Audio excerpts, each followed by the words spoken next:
Blog Talk Radio. Hello everyone. Welcome to the final episode of our series Me in Motherhood on the International Life Coach Radio. I am Namrata Arora Singh, work-life integration coach for women based in India. And today we will talk about zapping the stress from parenting. As you know, I founded Life Beyond Motherhood 3 years ago with the mission of making a positive change in the lives of women post-motherhood. In our previous episodes, we have talked to some fabulous coaches and practitioners on topics ranging from how moms can make a solid career comeback, to personal branding, to networking for work-from-home moms. And in our last episode, we talked about reigniting the spark in your relationship post-baby. If any of those topics are of interest to you and you were unable to listen in, feel free to download the archive from Blog Talk Radio and listen in at your convenience. Today, we bring to you a much heated topic of discussion which every mom can relate to, zapping the stress from parenting. We have the pleasure of having two very experienced and well-respected parent coaches from India, Vimla Seshadri and Supreet Oberoi. Let me start by introducing our guests today. Vimla is the founder of a home for children called Nivedita Charitable Trust, where she has raised 13 disadvantaged children as a single mother. Vimla is a parent educator and uses the positive discipline approach to parenting. She provides the depth of understanding that enables her clients and their children to thrive. She offers parent coaching for individuals and couples by phone and Skype in India and the US. Vimla holds a Doctor of Pharmacy and is a certified coach from Erickson Coaching College. She draws on her broad range of experience and knowledge about complex parenting issues acquired over 20 years of working with children in India. Welcome to the show, Vimla, and thanks for joining us today. Thank you, Namrata. Our second guest tonight is Supreet Oberoi, a postgraduate in economics. Supreet studied counseling, psychology, and psychotherapy. She holds a specialization in dyslexia. She has worked as a special educator for 2 years at Amity International School in India and also at a school in Fleetwood, UK. Supreet has recently completed her coach training from the International Coach Academy, Australia. For the last 14 years, she has been helping her clients work through parenting challenges by offering alternative perspectives and innovative ideas in resolving family situations, uncovering strategies to shift behaviors, and empowering parents to achieve their parenting goals. She has also been working with kids, teens, and young adults in helping them overcome their fears as they grow from their adolescence years to young adults. Hello, Supreet, and welcome to our show. Thank you so much, Namrata. Hi, everybody. So Vimla and Supreet, how about we start with some basics? Can you help us understand what do we mean by parenting? What is parenting? Okay, this is Vimla, so I'll start. Parenting to me is really bringing your child up in a loving environment where the child feels safe and secure and is brought up in, let's say, a positive atmosphere. That doesn't mean you have to be, you or yourself don't have to be positive all the time, but it's a positive atmosphere for young kids to develop and grow. And a parent doesn't necessarily mean biological or, it could be a grandparent parenting, it could be an aunt parenting, it could be adopted children. So I think it's a wide range as opposed to the traditional way we look at parents being a mother and a father. And I'd love to hear what Supreet thinks about this. Thanks, Vimla. I think she's summarized it beautifully. According to me, I feel parenting is an adventurous process, unlike what most of the parents usually we think the opposite. But it's an adventurous process, and I feel that one that needs to be enjoyed and not feel stressed about. Parenting is basically the small steps we take every day post the childbirth to raise a safe, secure, kind child who is rooted and grounded in self-worth and love. Wow, that's a beautiful definition of parenting. I never thought of it that way. And I think typically people do think it's just about, having a child somewhere and finding some time to spend with the child in whatever way one knows Mm-hmm. best. So this is very, very interesting perspective. So now that we've Mm-hmm. understood what parenting really is, what does a parent coach do?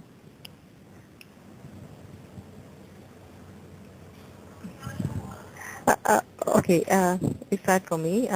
Okay.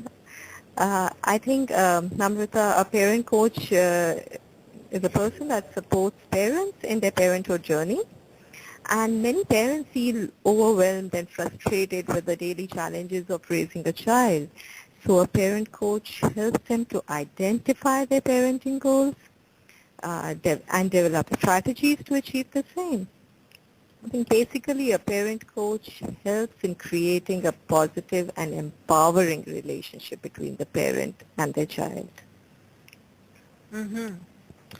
Interesting. Could you share some examples of parenting goals, Supreet, that in your experience parents typically come to parent coaches for? Yes, typically it's basically, the parents, um, like I said, feel very overwhelmed with a child's difficult behavior or a child's tantrums and want effective discipline. And on, at the same time, parents want to develop a supportive and nurturing environment at home. They want to improve their family relationships and, between the Mm-hmm. husband and the wife, there can be stresses related to cropping up from a child's behavior and, unable to control the child's tantrum. So a parent coach supports and guide the parent in, helping them to achieve all these goals. Mm-hmm.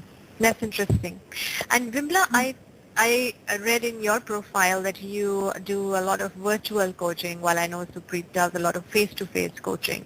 What is your view on effectiveness of virtual coaching, especially when it comes to parenting?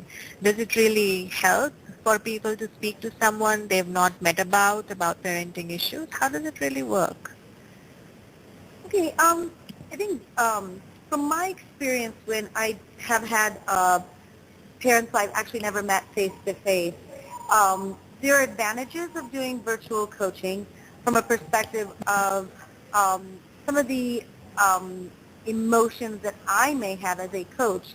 I don't want to really give that to my coachees. And I think that really helps me when I'm virtually coaching. When I do face-to-face, sometimes Mm-hmm. I may make a little, an eyebrow might go up. It may be very subtle, but parents pick up on this. And I think sometimes that kind of could potentially impede the coaching relationship at times. So virtual coaching for me helps in that perspective. The challenges, of course, with virtual coaching is that it takes a lot longer for me to establish rapport and trust. So I do have to ask a lot more questions. And there's a couple of sessions where all we're doing is just identifying what needs are. And that may take a little bit longer when we're virtually coaching. So I think there's some positives and negatives with virtual coaching. Mm-hmm. Yes, Right. Supreet, actually what do true, you think about Namrata. that? Yes, that's what I was about to say. That I, like you just mentioned, I do a lot of face-to-face coaching, but I've of late started virtual coaching, and I was quite amazed and to see that it's actually turning out to be better for the parents, of course. Mm-hmm. I think, Mm-hmm. the minute we use the word parents, we are talking about running against time, for each mother Right. or each father.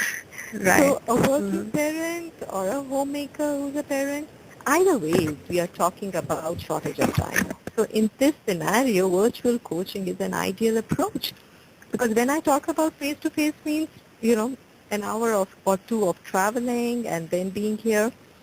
But virtual, they're saving out on a lot of time. And plus, we are in an age and time where people Google search and net surf to find out medicine for common cold and cough.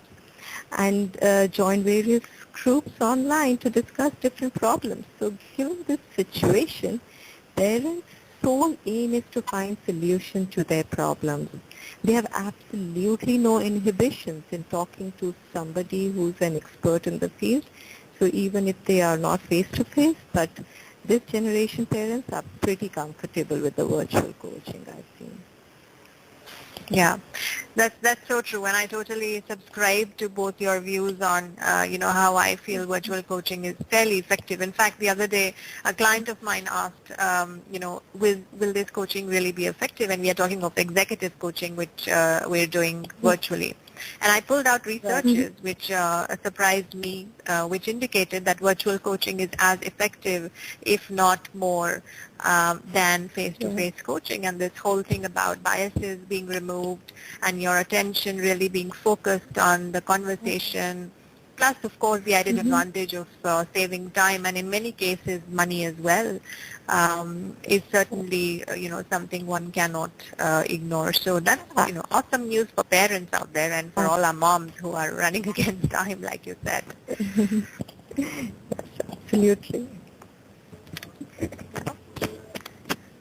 Okay, so let me ask you guys this, let me start with you, Supreet. What kind of issues do you find yourself dealing with the most as a parent coach? Like I mentioned to you, just now, that basically these are the issues related to child's tantrums and effective discipline. Managing your child's difficult behavior. These are the core issues, and from these issues, other issues develop, like, improving the family relationships, parents wanting to develop a supportive and nurturing environment at home in which their child can thrive. So like these days, the parents, they want absolutely stress-free relationship with the child. They treat child as an individual. They want to respect the child, and they want to do a lot for the child, So right. Such issues come up a lot. Yes. Mm-hmm. And for the benefit of our listeners, if we can talk a bit about the model that coaching follows, in the sense, if I'm facing a problem with my child, do I just pick up the phone and speak with you and that's the end of our coaching session, or is it an elongated process? You mentioned that there are parenting goals. So let's take an example of, a particular parent facing an issue with tantrums that the child is throwing. How would you typically go about coaching such a parent? Yes, definitely, Namrata. It cannot be a one-session scene, because then it would not be a coaching. It's like, generally discussing the issues and seeking some kind of a direction or an advice. So if it has to be a coaching, we decide upon some X number of sessions depending upon the issues they are wanting to, deal with. And then how we go about is, first, the parents have to be sure of what they desire. Is it there's some personal goals, some personal agenda they have come up with, or is it truly the child's, for the child's benefit? And sometimes, the parents have their different stresses in life, and they just assume it that it's because of the kids in their life. So they first seek clarity on what exactly they want, and then they decide upon their goals. They decide upon their, then we try to work it out, then whether how well they know their kid, how well they know the problem. Do they know the learning style of the kids? These days the parents, I feel, they feel that they are, non-pressurizing. They don't pay much attention to the academic part of their child's life. They don't want to pressurize their kids. But, these days the parents end up pressurizing their kids much more. They want their kids to excel in every possible thing. So I request and I want the parents to first know, their child well, know the learning style of their child. Check out how much pressure your child can take. So there are various issues that first we need to seek clarity from the parents, and parents are amazed to see that, things that they thought that they know very well, they end up fumbling with the same issues, to seek clarity on it. And then after that, they decide upon what really they want, you know, to do with their kids' life, with their own life, what all things they can, plan it out in order to achieve a stress-free relationship, in order to assure a supportive and nurturing environment at home. And then we plan out various actions, which they can take, and the motivating factors to help them achieve these actions. So it can be few sessions. It cannot be one session. Mm-hmm. Okay.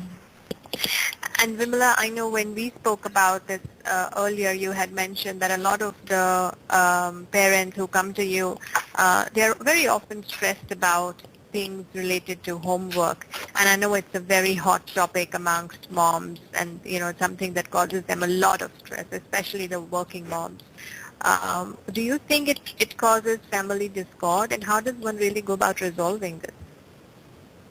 Absolutely. I think, similar to what Supreeta is experiencing, is that there is there's an academic pressure, and homework, when it's brought home, causes stress not just for the parents but also for the children. And I'm talking about homework from even if it's just a one-page math worksheet to a major project where the kids have to build things. So, or they have to put a lot of time and effort into these projects. And I think there are two things that I look at when it comes to homework. One is it shouldn't cause stress in the house, and parents where there is homework that is causing stress should actually have more conversations with teachers and possibly the principal of the school to see where the stress is actually, because I think the main goal is that the child is feeling a lot of stress from this.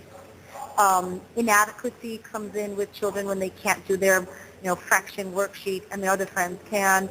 So kids will respond to that in different ways. There's also power struggles with homework. You have to do your homework now before you go out to play, or you have to do your homework before dinner. There are set rules that may not have included the child in making that rule. And then there's also the feeling of personalities of children. Some kids like to play first and then do their homework. Some kids like to do their homework and then play. And it's not a good or a bad thing. It could just be their preferences. And they start, that starts revealing themselves very young in their development. Parents get very frustrated. And homework starts, as I said, homework becomes a stressful activity in the house. And when you have when you have two or three more kids, it becomes even more because one kid will do it, another kid won't. There's a lot of comparisons that happen, and what we try and do is look at what are the parents feeling when we say the word homework. Are you feeling angry that your kid isn't doing it? Then it's probably a power struggle. Are you feeling helpless? I can't even help my kid because he just won't do it. And that could be the child is feeling inadequate. If you're feeling irritated, it could be that your child is telling you that he just needs your attention. He's like, Mom, will you please sit with me? Mom, will you please sit with me? Those kind of things where you just just stop. It could be that your child just wants to have your attention for a while. And looking at cues from how you're feeling and reflecting that back on what your child is signaling you. The person who most knows a mom or a dad's button is your child. I think any parent out there can agree, goes, God, they know exactly what to do to make me feel a certain way, or that's how I feel. They know it, and they will play me on that. Mm-hmm. And to really kind of research that, experience it for a couple of weeks. I encourage parents to keep a journal of how they're feeling, and then come back and say, what is your child telling you on how you're feeling? Because your child's also feeling something. And that feeling is a very powerful thing. This concept or this model actually comes from Jane Nelson and from her Positive Discipline book and workshop. And after parenting a lot of children, I'll tell you this stuff works. I used to balk at it and say, oh God, they should know how I feel. But I should know how I feel. And after my own development and playing with this a lot, I realized, when I'm feeling something, I need to be honest about how I'm feeling and then find out what my child is actually telling me from that feeling. And it's a very interesting way of looking at homework, looking at discipline, looking at getting your child into a space of learning. And that's really what homework is supposed to be at home. Yeah, and I'm just thinking about, the last show which I hosted with the relationship coaches, and we were talking about the relationship between the spouses after having the child, and interestingly, homework came up. I think one of the discussions on how should one divide responsibilities. Is there a view that either of you have on, what is a good way to divide work related to a child, just so that it works for everyone? Is there some sort of thing that works or doesn't work? From my perspective, I think I really ask parents first who enjoys doing homework. Okay, and if one parent enjoys it more than the other parent, they should be the ones to take the lead. And that's usually what happens in my experience. Is someone says, I don't mind it so much. Actually, it's a fun time for me. And I like to see my kids learn. Whereas other parents are like, oh my God. The other parent will say, no, that is not, because I need it to be done a certain way. I'm more controlling, or I see my child fidgeting, and I just, I can't do that. I said, well then, step back and let the parent who enjoys it first go. But the other thing that really is, what is your mood? And both of them talk about it, saying, what, I'm pressured at work. Not a good time for me to do this. So I'm going to step back. So I always ask them to temperature gauge themselves before they get into a homework situation. If you have older children, homework should be done by them, and they should come to you for help. I'm really looking at younger children, from first grade probably till about fourth grade, but fifth and sixth graders, when they start going to middle school, should start doing their homework on their own.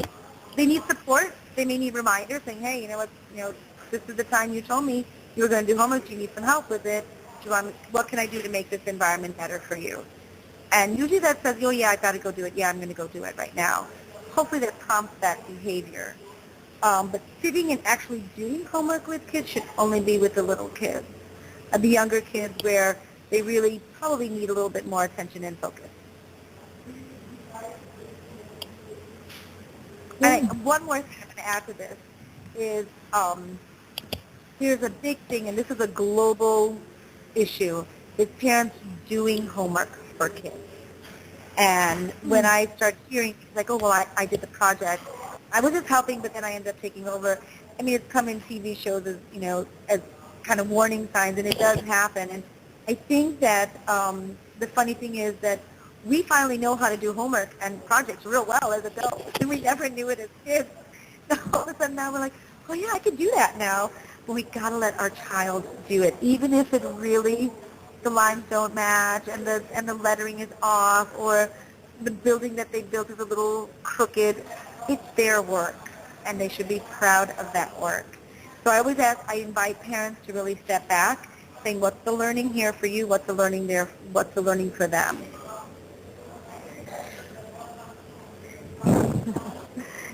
I can see Vimla strongly feels about that issue on homework. Yes, true, Vimla. It's like, I think, the cause of many issues between the husband and the wife. And, answering, Namrata, what you just now asked about if, the parents, the mother and the father can share the responsibility, I think absolutely. It's possible only when we plan our parenting. They can do that. Yes, I've seen parents doing it. They plan a big job called parenting. And when we plan it, they decide what is, like Vimla just now mentioned, that, who's comfortable doing what. They just list down the things that the kid has to do, which includes studies, going out for activities, and they decide, let's say, for example, the mother is more comfortable making the child, helping the child with his studies, and the father is more happy taking the child out for his various activities. That way they bond well, they drive down, they talk to each other in the car, and there's a bonding between the child and the father. And similarly, a mother may be more comfortable. So that way, if parents finally take up parenting as a job, a fun job, and they can plan it out, they can definitely share the responsibilities, because then they'll actually sit down and think what to do and how to do. And I think once the responsibilities are shared, the stresses will reduce a lot. Well, that's very interesting. It's like we are saying, parenting can be planned. It's not just related to homework, which obviously is a really big issue in many households, but it is about essentially doing all the things that one needs to do to raise a child, whether it is feeding or getting the child a bath or taking the child for classes or, other activities. One can essentially sit down and chart out what works well for which person and, how should we really divide this work. And that's really, could I say, a secret to a happy household. Absolutely, absolutely. Absolutely. I want to add one more option for parents, and I think sometimes we forget about it, and it's outsourcing homework. There are a lot of really good learning centers all over the world, and in India it's very, very common to have tuition centers and having the kids do their homework at a tuition center when it's too stressful at home. And you just can't, they come home, they go to school, they do their homework in a tuition center, and they come home to you, everything is done. You actually can have a really, really good, when we say quality time with your child, and not a bickering time about you didn't do your homework, you have to do your homework, and that constant, as children say, my mom nags me, and the mom saying, well, he just doesn't listen to me, and that constant to and from. I think that's an option for single parents, for parents who work late, and try not to take it on yourself. And there is an option of, tuition centers and learning centers all over the world that are just absolutely fantastic. And these are professionals that know how to do this well. Yeah, and I absolutely love that tip, Vimala. It's in fact something I talk about in my workshops all the time. And to Supreet's earlier comment that, when one talks of parenting, one is running against time. And if one feels pressured because you really only have 24 hours in the day and you always put your own needs and wants in the end, then the only way to perhaps beat that is to create more bandwidth by outsourcing work. And, one of the things I do talk about is getting virtual assistants who can help with regular house chores, order groceries or do this and that. But certainly homework, I think, is a really big part of it. And I absolutely think there is a need for a lot more good quality tutors and tuition centers, but at the same time there is also a good set of options available to parents today, not just in the form of face-to-face, but also virtual tutoring, which they could take advantage of.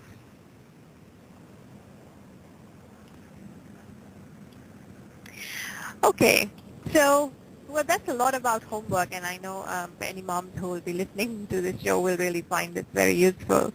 Let's shift gears a bit and talk a bit about the other side of parenting. I think we've spoken about ways and means in which we can be effective parents and do what's right for the child.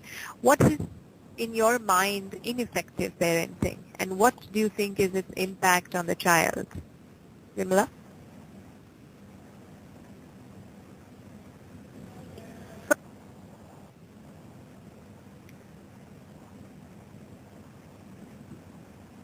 You there, Vimala? Can you hear me now? Yes, yes, I can. Well, when I look at ineffective parenting, I really look at parents who probably don't have the time to really spend with their child. So either because of their circumstances at home, whatever that can be, they end up putting a lot of pressure on their child being the kind of person they need them to be. as opposed to the child that they actually are. Of course, there's, real ineffective would be abuse, and whether it's physical or verbal abuse.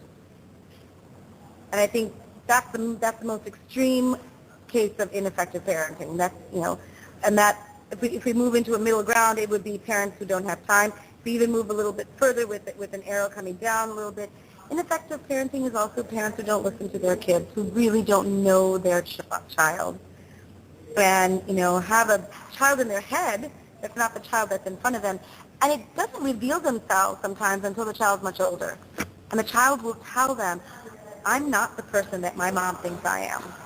That's a huge message to the parents, saying, what is going on? And it's a huge step back for the parents. Where did I lose connection with my child? And a lot of it comes from, just not having time, not having tools, not having support. And I think that's where ineffective parenting for me has actually surfaced. And I'll be the first one to admit there have been times when I have been a very ineffective parent because of situations in my own home. I didn't listen to, my older children, and later on, years later, like, you were not there for me. And I get that now because they're adults now. And I said, you're absolutely right, I wasn't. And I've learned from that, and I have younger children, and so I'm making sure that doesn't happen. So it's not intense. No one intends for this. It just, there's circumstances that happen where you just don't know better, and now that you know better, you'll do better. Yeah, absolutely, Vimla. I totally agree with Vimla. It's very strongly she's put it across and in a very explicit manner about the ineffective parenting, and we experience that around us. We experience that in our own house. Yes, by us. We have to be very truthful about it.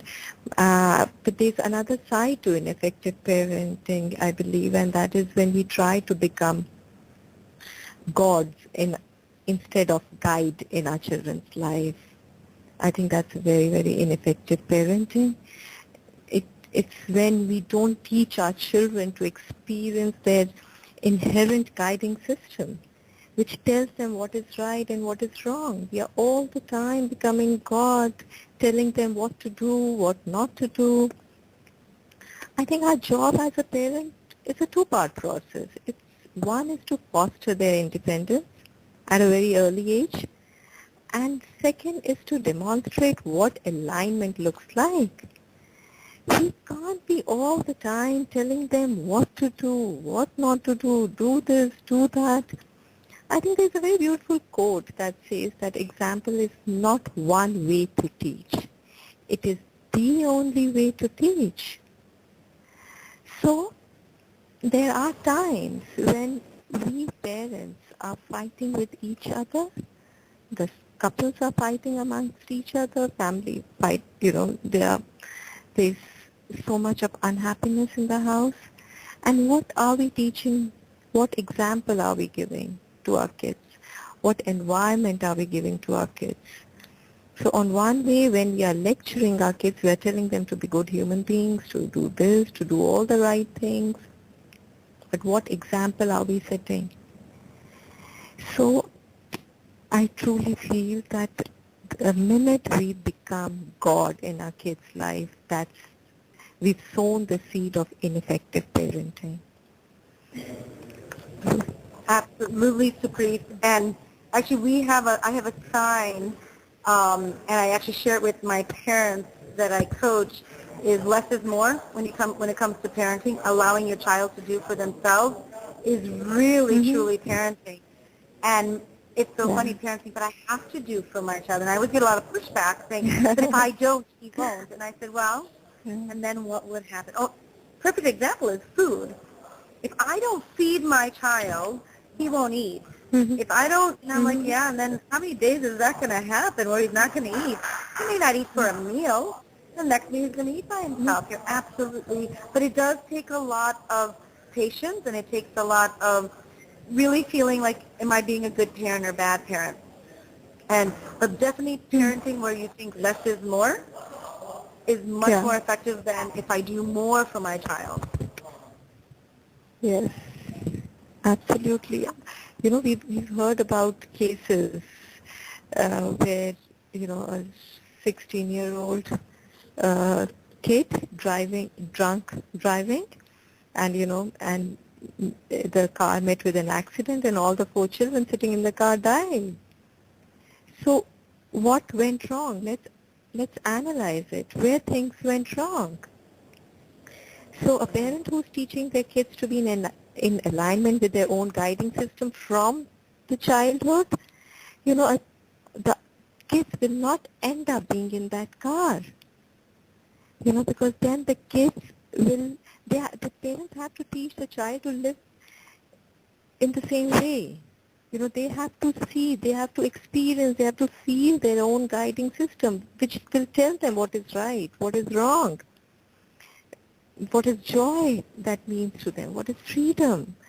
So they will experience it from within. The parents do not have to go and tell them that, okay, this is right, do this. Now this is wrong, don't do this. So, we are hardwiring our kids not to think and be dependent upon somebody. So when they grow up and their friend is drunk, and maybe they are also, and even if one is not, so he doesn't have his parents standing next to them and telling him not to get inside that car. So he has to use his own guiding system. Is that child now able to use his guiding system at the age of 16? No. Even at the age of 18, he is unable to. So where things went wrong, it is with us people. If our kid is wearing his shoes in the morning, tying the laces, getting late for the school, parents will quickly go and tie the laces for them. We just don't let our kids be, because maybe, it's lesser of a patience. It's more like I just now mentioned of planned parenting. I think we need to sit down and write down all these things, what we want our kid to grow up as, what a successful adult or a dependent adult. I think if we just plan it out and then we see what all we need to do it from now onwards. The point is that we've never thought about these things. So we've never planned about it. So we don't take action towards it. Right. Well, I think you've got a great example, Supreet. And the question that I often get when I say, you shouldn't, don't, as you say, tell your child, they say, well, what am I supposed to do? And I said, how about asking a question at this point, saying, what do you think you need to do in order to get this done? Whether it's, how to, and even proactively say, you know what, I'm just thinking, I saw this movie and these kids did this. What happens in your school, and how would you handle a situation like that? And ask your child, suppose I saw this movie and I don't want you to get in a car ever, and telling them that, as opposed to asking them. And one of the things that we really work on in coaching parents is what kind of questions can you ask your child so that you will listen to them. Because you want to start listening more than talking. I say less is more. But listening takes a lot of skill. Yeah, absolutely. Well, I don't know about our listeners, but I'm getting a ton of parenting tips from this session. I have a 6-year-old and I'm critically analyzing all of my conversations and interactions with her. So this is extremely valuable discussion. I know. It's a common household issues. I think, like I said, this is one job. A huge parenting is a big job in our life, and I guess we never sit down and we've never sat down and understood the nuances of this job the way we do with our formal office jobs, and then we've never actually sat down and found out the most effective way to achieve our final target, our goals. So, yeah, actually I bring in a lot of, because I'm also an executive coach, I bring in a lot of stuff that I use in my leadership development in parenting. And Stephen Covey is a perfect example in the 7 Habits of Highly Effective People. He talks about his first rule is begin with the end in mind. And parents need to, when they have that baby in their hands, we have to begin with the end in mind. What kind of adult do we want this person to be that's been given to us as a gift. And, we want them to be capable and independent and, compassionate and loving. And they have all these values. And I think, well, how are we going to do this now? We could do it as a team to start, developing and creating the environment in your home to have that. And, but I will tell you, the one thing I always tell parents, and I know I work on this all the time, is forgive yourself. When you fly off the handle, and everybody does it and you're entitled to sometimes, you always have the space to go back and say, hey, listen, I should not have scolded you, or I should not have used those words. I was really upset about something else, and I kind of took it out on you. Can we go back and rewind and replay? And I think that those kinds of things for parents to just forgive themselves is probably one of the best gifts that I ever got as a parent, is when someone told me, just forgive yourself. And say, yeah, you know what, I wasn't the best, but I really didn't mean any harm, and I really know now what to do. Even if my kids are adults now, I'm there for them in a much more meaningful way when I told them, look, I am so sorry that I wasn't there, and I'm so sorry that you felt me. And it really does heal. So I'm telling all the parents out there, forgive yourself. You've got a lot on your plate nowadays with, family and activities and jobs and, just the high pressure of living in society today.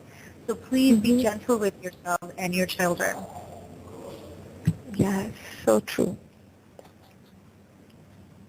In fact, today I was talking with one of my clients, and she was talking about how her job is not really going so well. And she's really thinking of quitting, and she's been in that mode for about 6 months. And she did say that whenever she gets back home, the child is really the center for her venting, and she's not happy about that at all.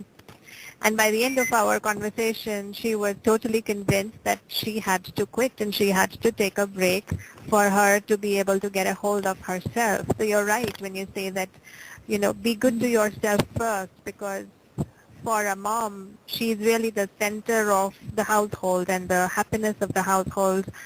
Whether she likes to look at it that way or not, really hinges on her own happiness. So it is extremely important for the mom to be happy in whatever way is possible.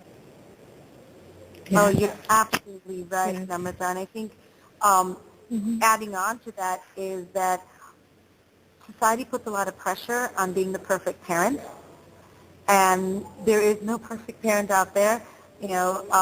We don't have that, we all have a role model we want to be like, but we put a lot of pressure on ourselves to be, we want to have our kids be perfect in school, we want to have the perfect house, and when guests come, we should be perfect. And when kids see that, they don't understand how to be vulnerable. And until you show a child, say, look, the house isn't clean that much, but we're going to go outside and play anyway, show that little bit of vulnerability will help your child also. And say, we'll come back and do that. When you're so focused on everyone else and showing that perfectionism, it really comes back and hurting the kids, whether it's your job. And if you bring that in, the kids, will pick up on that for homework and school, performance.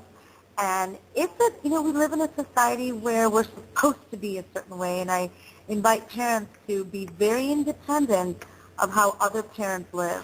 Live how you want to live and create those values with your child and live by those values. Whatever those are, you guys have to decide, and that's independent of anybody else.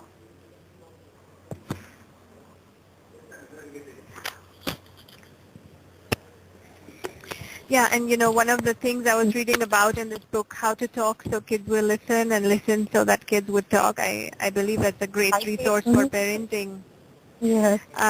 They spoke about how you should start talking to your child about how your day has been if you want your child to tell you anything about what happened in school. And I know many parents, come back and say, our child doesn't tell us anything. How do we know what's going on? How do we even strike a conversation? And I've tried to experiment with it, and I think it works wonders, just sharing, this is what happened. And it doesn't have to be anything significant or really over the top. It's just, general happenings of the day, and the child is so encouraged to return that communication with details about what happened in their life, and that's so critical. Absolutely. Yes, it surely works. Yeah, I actually use a tool that I picked up from a movie, and it's called High-Low. And we play this at dinner time, where everyone around the table says what is the highest point of their day and what was the lowest point of their day. And everybody shares that. And it's amazing what kids come up with, especially kids who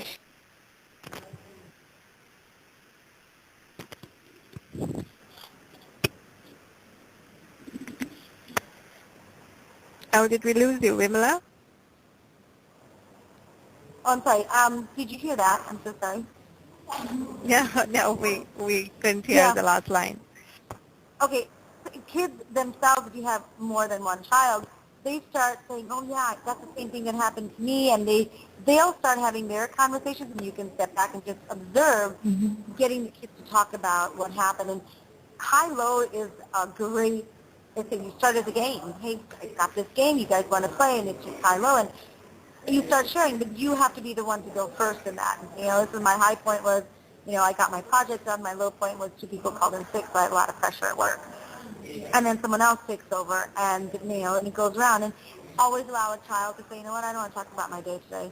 So I didn't have any highs. I'm like, oh, that's a really tough day. When you're putting the kids to bed, you might say, wow, you had a really tough day.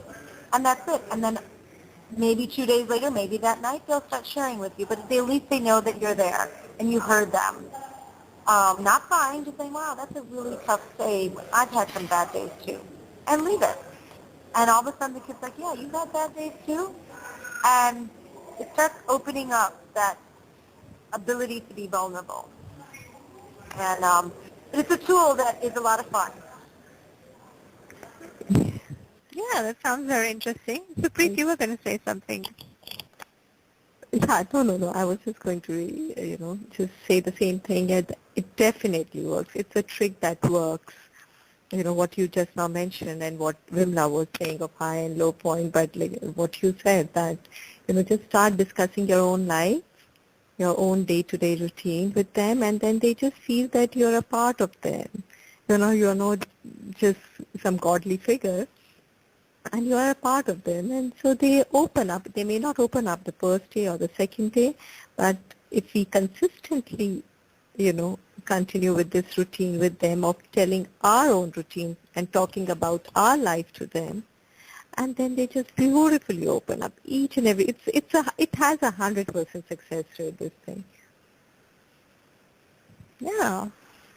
Well, that's a wonderful tip. I'm sure our parents, listeners are going to love trying that out. Tell me, in both your experiences, have you witnessed any kind of a parent support group which exists in India? I know outside of India there is this concept is fairly prevalent where you have support groups for people who are alcoholics or who are dealing with drug abuse and, even moms, so to say. Do we have any such support groups that you may be aware of in your cities or in your neighborhoods?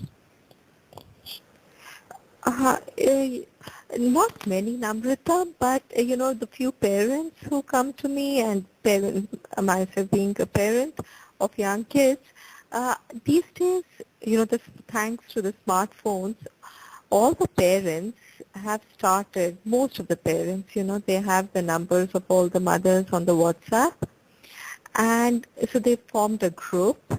And what parents have been telling me is that they do end up discussing various issues, what is happening in the class. Like we just now mentioned that all in a class of 30 kids, most of the kids are not, they do not come back home and tell their parents about everything. But even if there is one kid in those 30 kids who would come and give half the information and another one would give the rest of the half, so the moms, they share it on the group, and then the entire lot, you know, knows exactly what's happening with their children, what's happening in the school, what are the various issues, so they end up.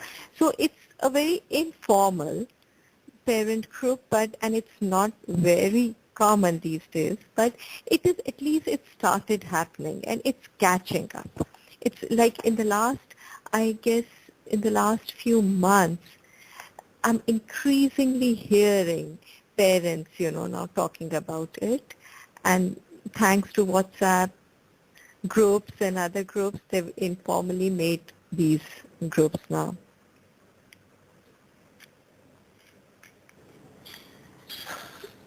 And I think I agree with Supreet. There aren't a lot of groups in India. And I have formed some groups, especially with expat. And I think that's another, where people, will write in and get support also. So that is another option. But I encourage parents, especially if they have school communities, to come together. And like you were mentioning, Namrata, is to get a book like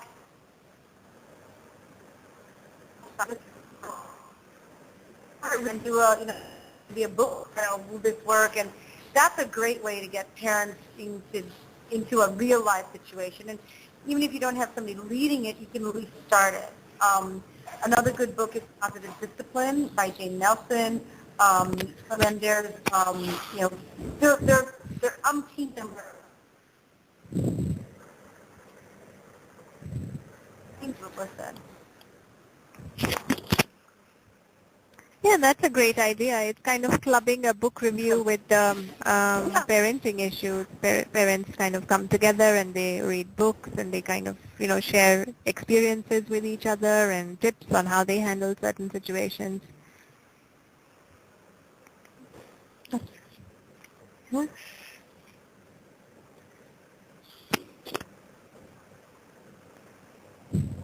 Yeah, well, that's awesome. So we're kind of reaching the end of our show today, and I want to ask both of you, are there any tips other than, of course, the loads of things you've shared today on our show that you would like to give to our listeners on what are the best practices in parenting or raising children? Any, 2, 3 guiding principles or anything in particular which comes to your mind which you'd like to leave our listeners with?